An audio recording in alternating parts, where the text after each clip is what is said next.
देश के प्रधानमंत्री मोदी के संसदीय क्षेत्र वाराणसी से बेहद खौफनाक खबर सामने आई है। इस खबर ने प्रदेश की योगी सरकार के महिला सुरक्षा के दावों की पोल खोल कर रख दी है।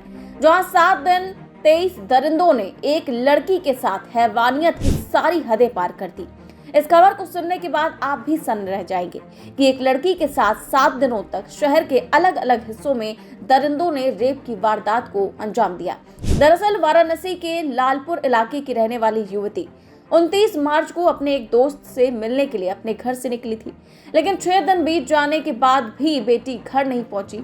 युवती की मां ने कई बार फोन किया, उसका पता भी लगवाया, लेकिन कोई जानकारी नहीं मिली। इसके बाद युवती के परिजनों ने 4 अप्रैल को इसकी शिकायत पुलिस में की। इसी बीच डरी सहमी युवती घर पहुंचती है और अपने साथ अनहोनी की बात को बताती है। 7 दिनों तक वो घर में नहीं थी, लेकिन जब लौटी तो सारी कहानी पता चली। मां ने बताया कि बेटी बहुत डरी हुई थी। बार बार पूछने पर उसने बताया कि 29 मार्च को शाम को वो घर लौट रही थी, लेकिन लौटते वक्त रास्ते में उसे राज विश्वकर्मा नाम का एक युवक मिला, जो इसे लंका इलाके में स्थित एक कैफे में ले गया। वहां उसके साथ रेप हुआ और उसका वीडियो बनाया गया।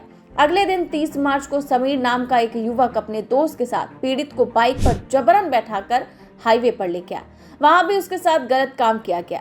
इसके बाद 31 मार्च को आयुष नाम का एक लड़का अपने 5 दोस्तों सुहेल, दानिश, अनमोल, साजिद और जाहिर के साथ पीड़िता को एक कैफे में ले गया।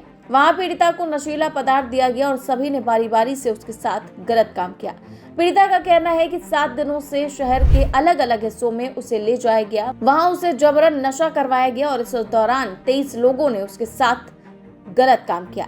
पीड़िता का आरोप है कि इस दौरान कभी उसे होटल रूप में, कभी किसी के घर पर, किसी की छत पर, किसी के कैफे में ले जाया गया और जबरन नशा करवाया गया, फिर उसके साथ रेप किया गया। फिलहाल पीड़िता के आरोपों से हड़कंप मचा हुआ है। पुलिस ने 23 लोगों के खिलाफ केस दर्ज किया है, जिसमें 12 ज्ञात और 11 अज्ञात है।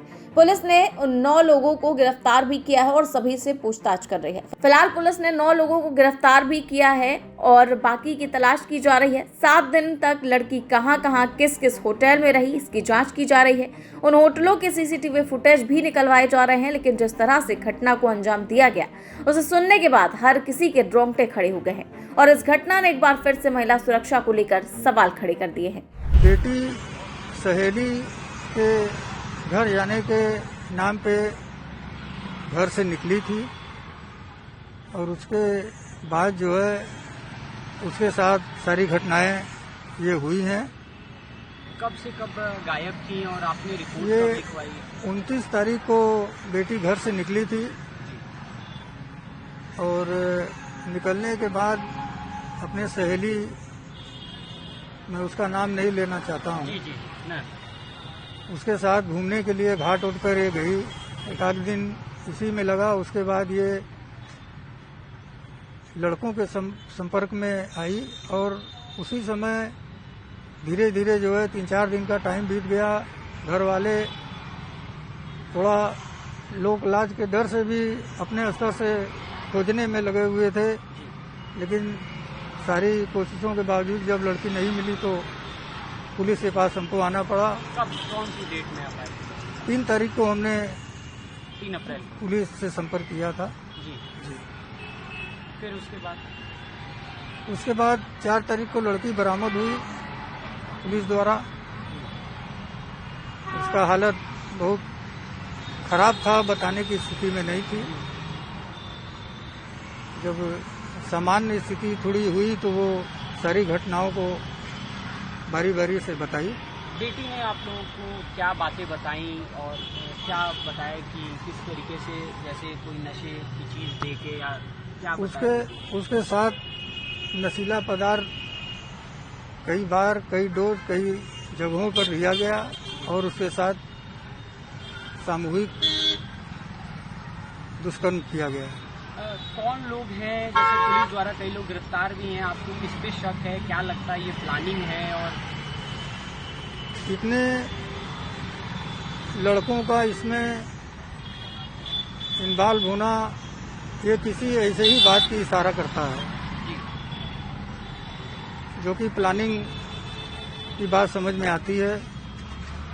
हम लोग भी सीधे साधे लोग हैं, इतनी बातें समझ सकते हैं कि इतने लड़कों द्वारा उस छोटी सी बच्ची के साथ इस तरीके का जो वो हुआ है वो बहुत दर्दनाक और बहुत कुकृत्य काम है।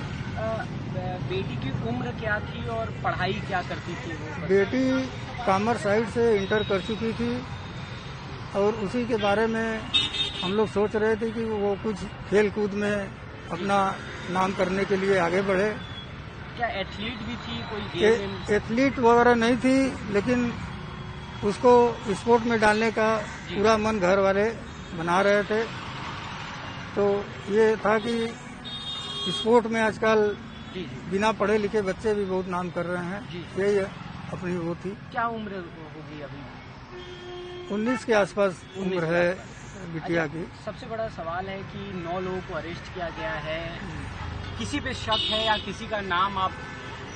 सर, किसी पे शक तो हमको क्या है, जब हम किसी को जान ही नहीं रहे हैं। तो जब लोग लड़की जब बताई है पूरी घटना, उसी के बाद हमको सब जानकारी हुई। मुस्लिम लड़के भी शामिल हैं ज़्यादातर, तो जो उठाए गए हैं वो लगभग, क्या आप उन्हें जानते हैं? आसपास के लोग हैं ऐसा कुछ? मैं नहीं जानता। आप नहीं जानते? मुख्यमंत्री से आप क्या मांग करते हैं और क्या आपका रहने वाला है? सीएम से आप क्या कहना चाहते हैं? मैं योगी आदित्यनाथ सीएम जी से यही आग्रह करूंगा कि जिस चीज के लिए वो जाने जाते हैं, इस चीज के लिए वो जाने जाते हैं, ये दुनिया से छुपी नहीं है। मैं चाहता हूं कि वो उसी काम को बखूबी एक पीड़ित परिवार को न्याय दिलाने का कष्ट करे। मैं फांसी की सजा की बात नहीं करता हूं। सजा ऐसी होनी चाहिए कि आने वाले इस चरित्र का काम करने वाले दोषियों को एक बार सोचना पड़े कि इस योगी राज्य में इस तरीके का काम करने वालों का क्या अंजाम होता है। बहुत सारी परिवार की बच्चियों को इससे बचाया जा सकता है। मैं यही कहना चाहता हूँ। उम्मीद है पूरा सीएम से कि मुझे पूरा उम्मीद है, पूरी उम्मीद मैं करता हूँ।